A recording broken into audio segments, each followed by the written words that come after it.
وعلا، أعود على ما بدأت به، ذكر الله جل وعلا عمل صالح مستمر دؤوب، ينبغي للإنسان أن يحرص منذ شبابه إلى أن يلقى الله جل وعلا أن يسهل عليه الذكر ويعتاد الذكر حتى يكون بعدد أنفاسه.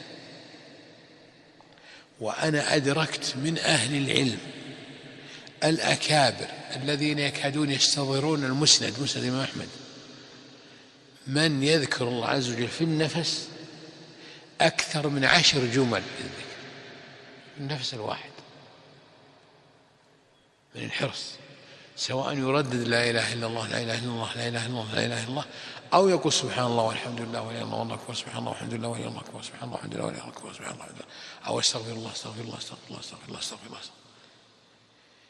وإذا إن الإنسان أولى هذا الجانب عناية مخلصا لله تعالى مستعينا به، فسيسهل الله عليه الذكر بشكل لا يخطر له على بال،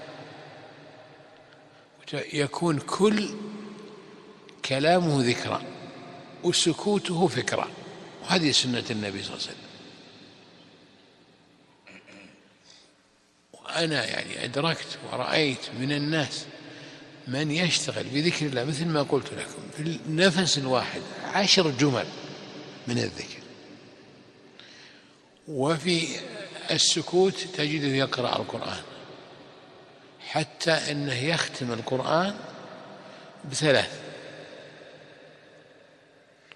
أيام يختم القرآن ما يزيد، قد يختم قبل ذلك من كونه اعتنى بهذا وأعانه الله تيسر له. وألف هذا وهو ساكت يقرأ، وهو ساكت يذكر، وهذا يحتاج إلى مجاهدة.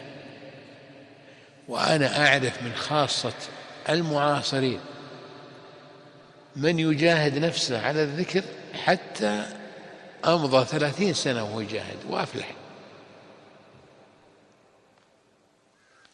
لا يستهان بذكر الله ودعائه، كل كلمة ذكر أو دعوة تدعو بها لك 3 أنواع من الأجور. أول شيء أنه يحط عنك 10 خطيئات، ثاني شيء يرفع لك 10 درجات، ثالث شيء يكتب لك 10 حسنات، رابع شيء يستجاب لك الدعاء، خامس شيء يرق قلبك ويلين وتطمئن نفسك الذين آمنوا وتطمئن قلوبهم بذكر الله، ألا بذكر الله تطمئن القلوب الذين آمنوا وعملوا الصالحات طوبى لهم وحسن مآب. ورابع شيء انك تسدد، وخامس شيء انك تقضى حاجاتك وتيسر. لا تستهينون بذكر الله تعالى ودعائه، تراه ديدن المسلم، هذا ديدن المسلم، ينبغي أن يكون كثير الذكر كثير الدعاء، وبذلك ينتفع من عمره ويبارك له في عمره ويكثر عمله وتضاعف مثوبته، ويكون ممن تعرف إلى الله على الله تعالى في الرخاء فيعرفه الله عز وجل في الشدة بالإجابة وتيسير الأمر دفع المكروه. تعرف إلى الله في الرخاء يعرفك في الشدة.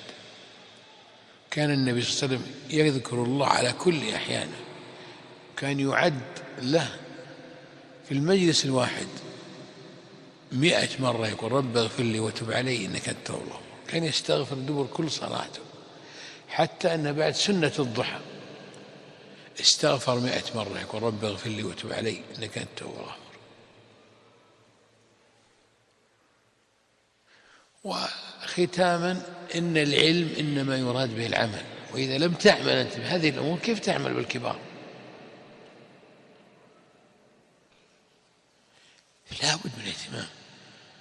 فذكر الله جل وعلا وأن تنتظر الصلاة بتلاوة القرآن بالتسبيح والذكر بالدعاء بالتفكر بكذا بكذا، وذكر الله دبر الصلوات، أنك ما تخرج من مكانك إلا وأنت محتاج أنك تخرج، ولا أحب عليك تجلس لو ترابط بين الصلاتين.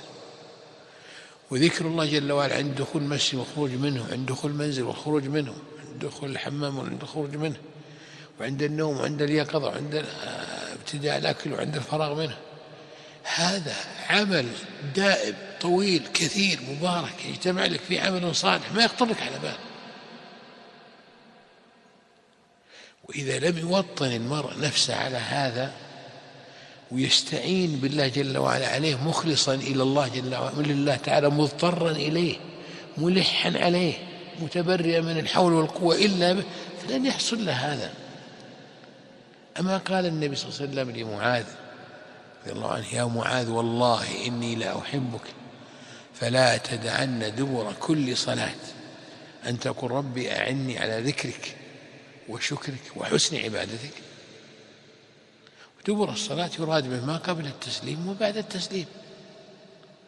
وشيخ الإسلام رحمه الله له كلام في هذا طويل، لكن منه أنك إذا أردت أن تعان على ذكر الله جل وعلا فأكثر في السجود من أن تقول ربي أعني على ذكرك وشكرك وحسن عبادتك.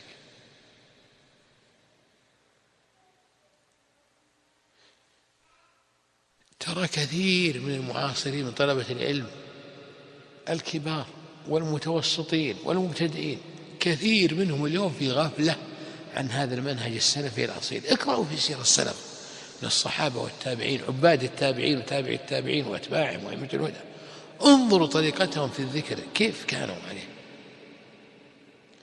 لا تفتر ألسنتهم من ذكر الله عز وجل.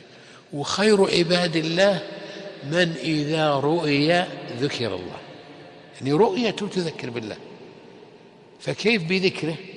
ذكر أبلغ، يذكر بالله ويجعل الله له جلالة ومهابة ومحبة في الصدور والقلوب من ذكر الله. وهذه أمور تحتاج إلى مجاهدة، ما تحتاج إلى أن الإنسان يتفاعل مرة ومرتين وينتهي، لا، هذه تحتاج مجاهدة، وتشعر أنت بالقصور والتقصير وتسعى إلى الكمال. ترى هذه زبدة الدروس، إنما يراد من الدروس إيش؟ العمل. يراد من الدروس العمل، ما هو أنك تقرأ الكتاب من أوله إلى آخره، أن تفهم الكتاب من أوله إلى آخره وأن تعمل بالكتاب من أوله إلى آخره ما قام عليه الدليل. فهذا ترى هو المهم. الآن لو أسألكم أنتم كلكم، لو أسألكم سؤال واحد بس، والله ما أظن يجيب 3 5، كم واحد مرة في الأسبوع تستغفر في السحر؟ السحر وقت السحور قبيل الأذان، يعني بنصف ساعة إلى ربع ساعة. يقول أنس رضي الله عنه: كنا نؤمر أن نستغفر في الأسحار أو في السحر 70 استغفارا. فإذا كان طلاب العلم بهذا الجفاء والغفلة عن وقت السحر الذي هو أشرف وقت الليل، فكيف بغير من العامة؟ حتى قيل إن يعقوب عليه السلام لما قال لبنيه سوف أستغفر لكم ربي إنما أجلهم لوقت السحر لأنه أرجى بالإجابة. فإذا كنت أنت طالب علم الآن منتسب للحلق حلق العلم وطالب علم شرعي في الدراسات النظامية ومع ذلك مالك نصيب من الأسحار، كيف تطمح أنك يرزقك الله عز وجل الإمامة في الدين؟ ما ترزق الإمامة في الدين إلا بإلحاح على الله عز وجل وضراعة صادقة إليه جل وعلا أن يهبك ذلك، في نفس الوقت عمل بما علمت، أن تعمل بما علمت. يرى الله منك الصدق في طلب العلم وتلقي العلم والعمل بالعلم وتبليغ العلم حتى تكون أسوة، حتى تعرف السنة من طريقتك ومن منهاجك.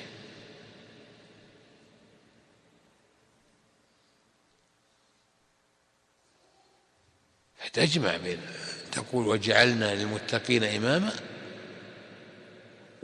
وبين العمل بالعلم حتى يجعلك الله إمام.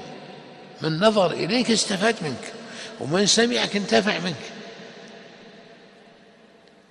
فهذه يا إخوان مهمات، وترى كانت عند السلف بديهيات.